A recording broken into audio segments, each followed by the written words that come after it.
వీళ్ళు దేవుళ్ళేంటి అనే క్వశ్చన్స్ చాలా రేస్ అవుతున్నాయి. రాముడు దేవుడా? సీతమ్మని అగ్ని పరీక్ష చేయమన్నాడు. అడవిలోకి వదిలేసాడు. కృష్ణుడికి ఇంకా 16,000 మంది భార్యలు. హ్యూమనైజరు.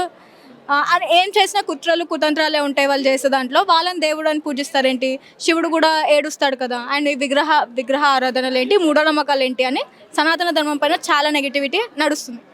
ఇలాంటి క్వెషన్స్ ఏవైనా మీ దగ్గరకొచ్చినప్పుడు మీ రియాక్షన్ ఎలా ఉంటుంది? ఆయన చెప్తారు. హాఫ్ నాలెడ్జ్ ఉన్న వాళ్ళు అన్ని క్వశ్చన్స్ వేస్తారండి. యాక్చువల్లీ మన ధర్మం మీద నాలెడ్జ్ ఎక్కువగా ఎవరికి తెలియట్లేదు. పిల్లలకి ముందు నుంచి అన్నీ చెప్తూ పెంచాలి. హాఫ్ నాలెడ్జ్ ఇవ్వడం వల్ల అది ఇంకా హాఫ్ నాలెడ్జ్ పెద్ద అయ్యేసరికి అన్నీ మర్చిపోయి దాంట్లో సగం మాత్రమే తెలుసుకుని అన్ని క్వశ్చన్స్ వస్తున్నాయి.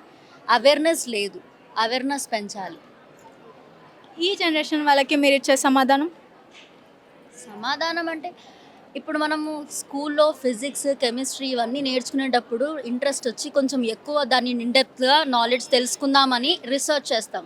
అలాగే ధర్మం మీద కూడా కొన్ని క్వశ్చన్స్ వచ్చినప్పుడు దాని మీద కూడా కొంచెం రీసెర్చ్ చేసి తెలుసుకోవాలి. అంతేగాని ఇదెందుకు అదెందుకు అని హాఫ్ నాలెడ్జ్తో క్వశ్చన్స్ వేయకూడదు.